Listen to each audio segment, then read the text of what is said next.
Hello everyone, मेरा नाम ऋषभ देव है और मैंने यूपीएससी सिविल सर्विसेज एग्ज़ाम में इस बार 167th रैंक हासिल किया है। ये मेरा दूसरा अटेम्प्ट था और मेरा ऑप्शनल सोशियोलॉजी था। सिविल सर्वेंट बनने की इच्छा मेरे मन में फ़र्स्ट लॉकडाउन के समय आई, जब मैंने देखा कि काफ़ी लोग ऐसे थे जिन्हें कि अपने घर पर खाना लाने तक के लिए मौत का जोखिम उठाकर बाहर निकलना पड़ रहा था। और तब मैंने सोचा कि अगर मैं उन सब के कंपैरिजन में काफ़ी प्रिविलेज्ड हूँ और मेरे जैसा प्रिविलेज्ड इंसान अगर देश की सेवा करने के लिए आगे नहीं आता है तो फिर कौन आएगा। और यही सोचकर मैंने फिर यूपीएससी की तैयारी शुरू की। मेरा जन्म 1997 में रांची में हुआ है और मैं पला बड़ा सब रांची में ही हूँ। मेरी पढ़ाई दिल्ली पब्लिक स्कूल रांची से हुई। उसके बाद फिर मैंने जेई मेन एग्ज़ाम क्वालिफाई किया, लेकिन इंजीनियरिंग करने का मन नहीं किया तो मैंने कॉलेज ज्वाइन नहीं किया।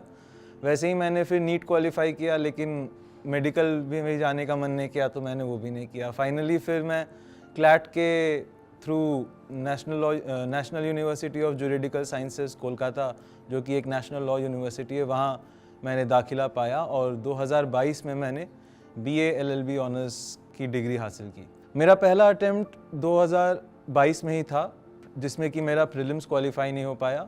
अप्रैल 2022 तक मेरे कॉलेज की परीक्षा चल रही थी। उसके बाद फिर 1-1.5 महीने में जो भी तैयारी हुई वो करके फिर मैंने एग्ज़ाम दिया, लेकिन उस समय अनफॉर्चुनेटली प्रीलिम्स क्लियर नहीं हुआ। तो फिर मैंने फिर से तैयारी अच्छे से 1 साल की और इस बार मेरी किस्मत और मेहनत दोनों कह सकते हैं कि ये एग्ज़ाम फाइनली क्लियर हो गया। तो 3-4 चीज़ें हैं जो कि मुझे लगता है कि मेरी सक्सेस के पीछे रिस्पॉन्सिबल रही हैं, जिन्होंने कि मुझे बाकियों से थोड़ी बेटर परफॉर्म करने में काफ़ी हद तक मदद की है। जो मैं 3 पिलर मैंने बनाए थे अपनी तैयारी के, और मैं चाहूँगा, मैं सारे एस्पिरेंट्स को कहूँगा कि वो भी इन तीनों को अपने पिलर बनाएं तैयारी के। पहला है एक्टिव रिकॉल, स्पेस्ड रेपिटिशन और इंटरलीविंग। ये तीनों साइंटिफिक स्टडी टेक्निक्स हैं जो कि एविडेंस बेस्ड हैं और काफ़ी सारे टेस्ट्स में पाया गया है, एक्सपेरिमेंट्स में पाया गया है कि ये rereading, note making, highlighting, underlining, इन सब से ज़्यादा एफिशिएंट तरीके हैं। अब मैं धीरे धीरे कम शब्दों में समझाता हूँ कि इनका क्या मतलब है। एक्टिव रिकॉल मतलब कि आप एक्टिवली जो आपने पढ़ा है उसे याद करने की कोशिश करते हैं। जब हम कोई किताब को दोबारा पढ़ते हैं, बार बार पढ़ते हैं या उसमें अंडरलाइन करते हैं, उसमें नोट्स बनाते हैं, तो हमारे दिमाग को लगता है कि हमने वो चीज़ पहले देखी है, लेकिन हमें समझ में आता है कि हमने वो चीज़ याद कर ली है। मैं कहना चाह रहा हूँ कि जब हम रीड करते हैं या हाईलाइट करते हैं और रिवीजन करते हैं तो हमारा मस्तिष्क रिमेम्बरेंस समझ लेता है रिकग्निशन को, और वहाँ पर दिक्कत हो जाती है। फिर एग्ज़ाम में आप जाते हो लिखने तो आपको याद नहीं आता है। आपको याद आता है कि इस पेज पर यहाँ कहीं लिखा हुआ था, बट ये याद नहीं आता है कि क्या एग्जैक्ट लिखा हुआ था। तो इसीलिए एक्टिव रिकॉल एक तरीका है रिवीजन करने का, पढ़ाई करने का, जिससे कि आप याद कर सकते हैं कि आपने क्या क्या सीखा है और क्या पढ़ा है, और उससे आपके जो न्यूरल कनेक्शंस हैं ब्रेन के, उस मेमोरी के, उस फैक्ट के, वो भी बार बार रिकॉल करने से ज़्यादा अच्छे से स्ट्रॉन्ग होते हैं। दूसरा पिलर था मेरी तैयारी का स्पेस्ड रेपिटिशन। तो एक जर्मन साइकोलॉजिस्ट थे हर्मन एबिंगहाउस, उन्होंने सोचा कि हम कब कोई चीज़ पढ़ते हैं या याद करते हैं तो भूलते हैं। तो उन्होंने अब्बा डब्बा जब्बा करके कुछ शब्द याद कर लिए और फिर उन्हें बार बार लिख के फिर over a period of time research करके पाया कि हम कोई भी चीज़ पढ़ते हैं उसको अगर हम 24 आवर्स के अंदर रिवाइज नहीं करें, रिपीट नहीं करें, तो हम उसे भूल जाते हैं। लेकिन हम जैसे ही उसे 24 आवर्स के अंदर रिपीट करते हैं, वो मेमोरी बिल्कुल नई के जैसी हो जाती है, जैसे कि हमने उसे पहली बार पढ़ा है, और फिर हमें वो ज़्यादा समय याद रहती है। तो हम उसके रेपिटेशन को हम लोग स्पेस आउट कर सकते हैं। इसको कहते हैं स्पेस्ड रेपिटेशन। तीसरा पिलर जो मेरी तैयारी का था वो था इंटरलीविंग। इंटरलीविंग समझाने का एक बहुत सिंपल एग्जाम्पल है। मान लीजिए कि आप बैटिंग की नेट प्रैक्टिस कर रहे हैं और आपके सामने जो बॉलर है वो कहता है कि 30 बॉल मैं फेंकूंगा, और वो 2 सिचुएशन आपको देता है। पहली बार वो बोलता है कि पहले 10 बॉल फास्ट होंगे, उसके बाद 10 बॉल मीडियम होंगे और आखिरी के 10 बॉल स्पिन होंगे। दूसरे सिचुएशन में वो आपको कहता है कि मैं 30 बॉल फेंकूंगा, जिसमें से या तो फास्ट हो सकता है या मीडियम हो सकता है या स्लो हो सकता है। अब आप सोचिए कि पहले सिचुएशन में जो आप प्रैक्टिस करिएगा, बैटिंग करिएगा, तो आप हर बॉल के पहले आपको पता है कि कैसी बॉल आने वाली है, तो आप उस शॉट के लिए तैयार रहेंगे। लेकिन दूसरे सिचुएशन में जो आप प्रैक्टिस करिएगा तो आपको पता ही नहीं है कि कौन सी बॉल आने वाली है, तो आप हर शॉट के साथ अपने तैयार रहेंगे। और एक्चुअल जो मैच होता है उसमें भी बॉलर आपको आके नहीं बताने वाला है कि मैं फुल टॉस फेंकने वाला हूँ, छक्का मार देना। उसमें भी आपको हर तरह के बॉल के लिए तैयार रहना। और मुझे लगता है कि यूपीएससी भी काफ़ी सिमिलर है इसमें। लेकिन इसको पढ़ाई में कैसे अप्लाई करें? पढ़ाई में अप्लाई करने के लिए आप इसमें दो चीज़ें कर सकते हैं, दो तरह से इंटरलीव कर सकते हैं। पहले तो आप सब्जेक्ट्स को इंटरलीव करिए, मतलब कि क्योंकि एग्जाम हमें मल्टीपल सब्जेक्ट्स का देना, तो आप एक ही सब्जेक्ट एक दिन में मत पढ़िए। आपको अगर पढ़ना है तो आप 3 सब्जेक्ट पढ़िए। 15 दिन में एक या 1 महीने में एक विषय ख़त्म करने से बेहतर मेरे अनुमान में है 3 महीने में 3 विषय ख़त्म करना। दूसरी चीज़ आपको कैसे आप इसको पढ़ाई में ला सकते हैं कि आप अगर कोई भी विषय जैसे आप पढ़ रहे हैं, मान लीजिए आप पॉलिटी पढ़ रहे हैं 3 घंटे, तो आपको वो 3 घंटे आप एक घंटे के 3 स्लॉट्स में सुबह, दोपहर, शाम करके पढ़ लीजिए। तो उस तरह से आपका जो मस्तिष्क है वो दिन भर उसके बारे में सोचता रहेगा और आप बोर भी नहीं होइएगा। ये 3 जो पिलर थे, इन्हें मैंने अपनी तैयारी का बेस बनाया और इससे फिर मैंने अपनी प्रिपरेशन शुरू की। अब बात करते हैं हम तीनों स्टेजेस के स्पेसिफिकली। तो प्रीलिम्स के लिए मैंने ज़्यादातर फोकस, पिछली बार जो मैं 2022 से मैंने ये सीखा कि अपनी पढ़ाई को और अपने सोर्सेज को कंसोलिडेट करना कितना ज़रूरी है। इन तीनों पिलर्स को अपना सहारा बनाकर मैंने पोमोडोरो टेक्निक का भी इस्तेमाल किया, जिसमें कहा जाता है कि आप जो पढ़ाई करें तो आप उसको छोटे छोटे सेशंस में करें और उसके बाद आप छोटे छोटे ब्रेक लें। फिर कुछ जब स्टडी सेशंस हो जाए उसके बाद आप एक बड़ा ब्रेक लें, क्योंकि हमारा दिमाग जो है वो ज़्यादा से ज़्यादा 25 से 40 मिनट किसी एक चीज़ पर फुल फोकस के साथ ध्यान रख सकता है। उसके बाद फिर हमारा ध्यान भटकने लगता है। तो इसीलिए आप छोटे छोटे स्टडी सेशंस लें, उसके बाद आप 5 मिनट का ब्रेक ले लें, घूम के आ जाएं, घर का एक चक्कर मार लें, एक गिलास पानी पी लें, किसी से बात कर लें और फिर वापस पढ़ाई पे लग जाएं। तो इससे आप एक तो बोर भी नहीं होइएगा और आपका अटेंशन स्पैन भी बना रहेगा। ऐसे छोटे स्टडी सेशंस में पढ़ने से फ़ायदा ये होता है कि एक तो आप बोर नहीं होते हैं और दूसरा कि आपका अटेंशन स्पैन पूरे स्टडी सेशन में बना रहता है। नहीं तो एक साथ अगर आप 6 घंटे बैठ के पढ़ते रहें लगातार टेबल के ऊपर, तो पहले आधे 1 घंटे के बाद फिर आपका रिटेंशन और अटेंशन दोनों अचानक से ड्रॉप करता है। और ये मैं नहीं कह रहा हूँ, ये काफ़ी सारे सोशो साइकोलॉजिकल टेस्ट्स में पाया गया है। तो इसीलिए छोटे छोटे स्टडी सेशंस में पढ़ना चाहिए। इन चारों चीज़ों को मैंने लेकर एक नोशन पे खुद का रिवीजन प्लानर कम शेड्यूलर कम टॉपिक्स मैनेजर बनाया था और उसको यूज़ करते हुए मैं अपनी पढ़ाई करता था। और इन्हीं चारों 3 पिलर और फिर चौथे टेक्निक को यूज़ करके मैंने तीनों स्टेजेस में इनका यूटिलाइजेशन किया। प्रीलिम्स के लिए स्पेसिफिकली मैं बताऊं तो मैं कहूँगा कि आप अपने स्टैटिक सब्जेक्ट्स और प्रीवियस ईयर क्वेश्चंस पर बिल्कुल फोकस ना छोड़ें। इधर उधर मॉक के पीछे भागने से अच्छा है कि आप प्रीवियस ईयर क्वेश्चंस 2011 जब से पैटर्न चेंज हुआ है तब से लेकर अब तक बाकी सब्जेक्ट्स के, और हिस्ट्री और कल्चर के 1979 से लेकर अब तक के सारे सवाल और उनके ऑप्शंस के नोट्स बना लें। क्योंकि आप अगर ये करिएगा तो मेरा भरोसा रखिए, आप देखिएगा खुद कि आज का ऑप्शन कल का सवाल, आज का सवाल कल का स्टेटमेंट बन के आता है। और इतना रिपीटिशन होता है। आप यूपीएससी किस तरह से किस स्टेटमेंट में घुमाकर करेक्ट स्टेटमेंट को बट एंड और ओनली ये सब लगाकर इनकरेक्ट कर देता है। ये सब आपको फिर दिखने लगेगा और आप ज़्यादा हैबिचुएटेड होंगे एग्ज़ाम के लैंग्वेज में और स्टेटमेंट्स को करेक्ट या इनकरेक्ट गेज करने में। प्रीलिम्स के लिए एक और टिप जो मैं देना चाहूँगा वो ये है कि आप ऐसे नोट्स बनाएं जिससे कि आप पूरे विषय को एक दिन में रिवाइज कर सकें। मैं आपको अच्छे से समझाऊँ, मैं आपको कह रहा हूँ कि आप प्रीलिम्स के तारीख से पीछे की प्लानिंग करिए। मतलब प्रीलिम्स से पहले जो 1 हफ्ता है ऐसे नोट्स बनाइए कि उसमें आप उस 1 हफ्ते में सारे के सारे टॉपिक्स, सारे के सारे सब्जेक्ट्स रिवाइज कर लें। एक दिन में हिस्ट्री कल्चर कर लिया, एक दिन में इकोनॉमिक कर लिया, एक दिन में पॉलिटी कर लिया। ऐसे इससे 2 फायदे होंगे। एक तो आपने जो कुछ भी पढ़ा है उसे आप आखिरी 1 हफ्ते में रिवाइज कर लेंगे, जिससे कि आपको कॉन्फिडेंस बहुत आएगा।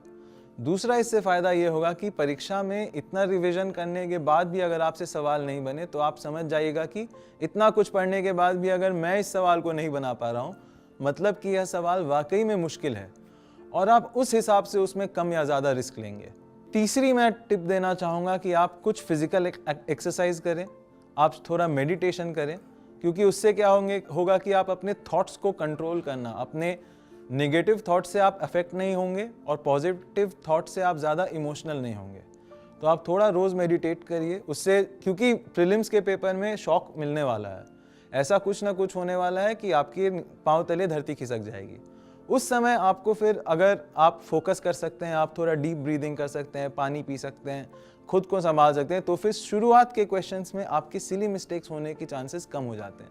और यही इंक्रीमेंटल चीज़ें हैं जो कि प्रीलिम्स में कट ऑफ पार करा देती हैं या कट ऑफ के पीछे ले आती हैं।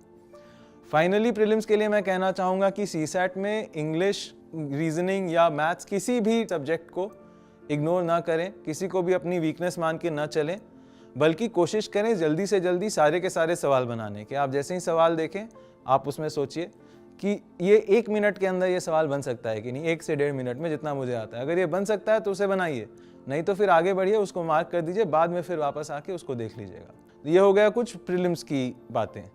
इसके बाद हम आते हैं मेंस के ऊपर। मेंस के लिए भी मेरी तैयारी काफ़ी सिमिलर थी, PYQs बेस्ड थी मॉक टेस्ट से ज़्यादा। मैंने प्रीवियस ईयर क्वेश्चंस, वो यूपीएससी वाली जो आंसर बुकलेट्स आती हैं मार्केट में, उनमें प्रीवियस ईयर क्वेश्चंस लिख लिए थे और उनके लिए पेजेस छोड़ दिए थे। फिर मैं टाइम बाउंड मैनर में उनको लिखता था और खुद फिर इवैल्यूएट कराता था। और मैंने ये चीज़ देखा कि इससे मतलब काफ़ी जो सिमिलर रिपीटेड थीम्स हैं, उनके जो आंसर्स, उनके जो आंसर स्ट्रक्चर्स हैं, उनके जो इलस्ट्रेशंस हैं या फिर जो माइंड मैप्स हैं, वो मुझे काफ़ी अच्छी तरह से इनग्रेन हो गए थे वो मेरे दिमाग में। और ये ऑप्शनल में काफ़ी ज़्यादा महत्वपूर्ण है। दूसरी मैं बात करना चाहूँगा मेंस के लिए कि मेंस में इंड्योरेंस का एक टेस्ट होता है, क्योंकि आपको 2 दिन में आपको 50 मतलब आपको 200 पेज लिखने हैं 12 घंटे में, 2 दिन में। उसके लिए आपको मेंटली फिजिकली दोनों प्रिपेयर्ड होना है। मेन से पहले आप एक सिमुलेशन करिए 1 हफ्ते पहले। मेन से पहले वाले जैसे फ्राइडे को आप एसे लिखिए, सैटरडे को मेंस के ही एग्जाम के टाइम में आप GS1 और GS2 लिखिए और संडे को GS3 और GS4 लिखिए। इससे आपकी बॉडी मेंटली फिजिकली दोनों तरह से प्रिपेयर्ड हो जाएगी मेंस के उस रिगर को झेलने के लिए। और मेंस के लिए भी वही शॉर्ट नोट्स की मैं बात कहना चाहूँगा कि आपके पास ऐसे नोट्स होने चाहिए कि आप जो मॉर्निंग वाला पेपर है उसको आप घर से एग्ज़ाम हॉल जाने तक में पूरा रिवाइज कर लें, और जो आफ्टरनून शिफ्ट का जो पेपर है उसको आप जो ब्रेक मिलता है उसमें 1 घंटे में पूरे को रिवाइज कर लें। इससे आपका पूरा का पूरा जो सिलेबस है वो आपके दिमाग में फ्रेश रहेगा। फैक्ट्स, डेटा जो भी आप कोट करना चाहते हैं, फिगर्स जो आप ड्रॉ करना चाहते हैं, इंट्रोडक्शन, कंक्लूजन, टेम्पलेट्स जो आप बना कर रखें हैं, वो सब आपके दिमाग में फ्रेश रहेगा। और जो बेसिक क्वेश्चन, क्योंकि मेंस में देखिए 10 क्वेश्चन ऐसे आएंगे जो सबको आते हैं, 6 क्वेश्चन ऐसे आएंगे जो अगर आप डेप्थ में पढ़ें तो आपको आएंगे, 4 क्वेश्चन ऐसे आते हैं जो कि किसी ने नहीं सोचा होगा कि कोई पूछा जा सकता है। तो अगर आप ये करिएगा, इंट्रोडक्शन, कंक्लूजन के टेम्पलेट्स बनाइएगा, प्रीवियस ईयर क्वेश्चंस के टाइम बेस्ड मैनर में प्रैक्टिस करिएगा, तो आप जो एक्सपेक्टेड और जो इजी क्वेश्चंस हैं उनमें टाइम बचाकर आप वो अनएक्सपेक्टेड 4-5 जो सवाल आएंगे उनमें आप टाइम लगा सकते हैं। ये कुछ चीज़ें हैं जो कि मुझे लगा कि मेंस में मेरे हाई स्कोर के लिए रिस्पॉन्सिबल थी। अब आते हैं तीसरे स्टेज के ऊपर, इंटरव्यू। हालांकि मेरा इंटरव्यू का स्कोर काफ़ी एवरेज था, लेकिन इंटरव्यू की तैयारी भी वैसे ही चलती है जैसे कि प्रीलिम्स और मेंस की चलती है। उसमें प्रीवियस ईयर क्वेश्चंस तो रहते नहीं है, लेकिन ट्रांसक्रिप्ट्स अवेलेबल रहते हैं, पिछले वर्षों के भी, इस वर्ष के भी। और उन ट्रांसक्रिप्ट्स को देखकर आप अनुमान लगा सकते हैं कि किसी पर्टिकुलर बैकग्राउंड के किसी व्यक्ति से किस तरह के सवाल पूछे जा सकते हैं। और उसी तरह से आपको अपने डैफ के ऊपर काम करना है और अपने डैफ से प्रोबेबल क्वेश्चंस बनाने हैं और उनके आंसर्स फ्रेम करने हैं, और फिर कोशिश करनी है कि वही आंसर्स आप एक्चुअल इंटरव्यू में भी दे पाएँ। तो ये 3 कुछ छोटी मोटी चीज़ें हैं जो कि मुझे लगता है कि अगर आप अपनी पढ़ाई में लेकर आएँ तो फिर आपको भी इंक्रीमेंटल एफर्ट्स दिखेंगे, आपकी भी एफिशिएंसी बढ़ जाएगी, ज़्यादा एफिशिएंट तरीके से आप पढ़ाई कर पाएंगे। और इंटरव्यू एक्सपीरियंस जो मेरा रहा था वो मैं थोड़ा शेयर करना चाहूँगा कि मतलब मॉक इंटरव्यूज़ जो मैं देता था इंस्टीट्यूट्स में जाके, उसमें तो मुझे नर्वसनेस फील नहीं होती थी, लेकिन एक्चुअल इंटरव्यू के दिन मुझे नर्वसनेस तो फील हो रही थी। मैं थोड़ा एंग्शियस था और सुबह में मेरा मॉर्निंग शिफ्ट था, तो मैं सुबह जल्दी उठ के न्यूज़पेपर गाड़ी में देखते हुए फिर पहुंच गया था सेंटर यूपीएससी भवन। और वहाँ पर फिर मैं अपने बोर्ड में तीसरा इंसान था। मेरे बोर्ड में जो दूसरी मेरे से पहले जो वुमेन कैंडिडेट थी उनको 10:15 में ही बुला दो, 10 बजे इंटरव्यू स्टार्ट होते हैं, 10:15 में ही उनको बुला लिया गया। तो मतलब पहले इंसान का इंटरव्यू 15 मिनट में ख़त्म हो गया। तो मैं जाते ही 15 मिनट के अंदर मैं स्टैंड बाई मोड में आ गया था। और फिर फाइनली मेरा इंटरव्यू का कॉल आया 11 बजे के 10:50 के आसपास। फिर मैं गया और वो जो फेमस कुर्सी है कमरे के बाहर, मुझे ऑनरेबल लेफ्टिनेंट जनरल राज शुक्ला का बोर्ड मिला था, तो उस कुर्सी पे कुछ देर बैठा। फिर अंदर गया तो मैंने देखा कि जो हम राउंड टेबल एक इमेजिन करते हैं वैसा सिचुएशन नहीं था। बट जो चेयरपर्सन थे वो अपनी कुर्सी पर अपने डेस्क पर बैठे हुए थे अपने ऑफिस में, और उन्होंने 5 कुर्सियां लगाई रखी थी। एक कुर्सी उन्होंने लगा दी थी एकदम खुद के सामने वाली दीवार से सटाकर, जिसपे कि मैं बैठा हुआ था, और बाकी दोनों दीवारों पर भी उन्होंने 2-2 कुर्सियां लगा कर रखी थी जिसपे कि दोनों मेंबर्स बैठे हुए थे, 2-2 मेंबर्स करके बैठे हुए थे। और तो इससे और फिर वो लोग एक राउंड सर्कल के जैसा वो लोग सवाल एक क्रम में पूछते जा रहे थे। तो इससे ये हो रहा था कि एक तो स्पेस हमारे बीच में काफ़ी ज़्यादा था, तो मुझे थोड़ी ज़ोर से, जितना मैं बोलता था उससे थोड़ी ज़्यादा बुलंद आवाज़ में बोलना पड़ा। दूसरा कि क्योंकि इधर 2 मेंबर थे, इधर 2 मेंबर थे, तो मैं एक समय पर 2 ही मेंबर को देख सकता था। तो इसलिए ये भी नहीं पता चलता था कि बाकी मेंबर्स सुन भी रहे हैं या क्या कर रहे हैं। तो एक ये थोड़ा सा जो मैं सोच के गया था उससे थोड़ा अलग हुआ ये सीटिंग अरेंजमेंट। और पता मतलब इंटरव्यू तो कुछ कहा नहीं जा सकता है कि उसमें फिर क्या, फिर वो 30-35 मिनट्स जो भी होते हैं आपके इंटरव्यू के, वो कैसे पार होते हैं वो तो पता नहीं चलता है। बाहर आके हमेशा ज़्यादातर लोगों को यही लगता है कि इंटरव्यू ख़राब गया, और फाइनल वो तो रिज़ल्ट बताता है कि जो बोर्ड था उनके हिसाब से आपका इंटरव्यू अच्छा गया या ख़राब गया। तो ये था मेरा इंटरव्यू का एक्सपीरियंस, और थैंकफुली अब मेरी रैंक अच्छी आ गई है। और मैं अब मैंने तो वैसे भी फॉर्म नहीं भरा था एग्ज़ाम का, तो ये मेरा दूसरा और आखिरी अटेम्प्ट ही था। अब मैं वापस अब जल्दी मैं ट्रेनिंग ज्वाइन करके और फिर देश की सेवा में लगने के लिए एक्साइटेड हूँ। तो ये थी मेरी लाइफ की और सिविल सर्विसेज प्रिपरेशन की जर्नी, जो कि थैंकफुली एक अच्छे मुकाम पर आके अब ख़त्म हो चुकी है। मतलब लाइफ की नहीं, सिविल सर्विसेज की जर्नी। एंड आई होप कि आपको मेरा ये टॉक पसंद आया हो। जो भी मैंने टिप्स, स्ट्रैटेजीज़, छोटे छोटे तिगड़म शेयर किए हैं, वो शायद आप अपनी पढ़ाई में ला के अपनी पढ़ाई को थोड़ा स्ट्रीमलाइन, थोड़ा एफिशिएंट, थोड़ा सहज बना सकें। और thank you so much for giving your time to watch this video. I hope आपको ये वीडियो पसंद आया हो, आई होप आपको मेरी बातें पसंद आई हो। And do like, share, comment and subscribe to Unacademy inspire.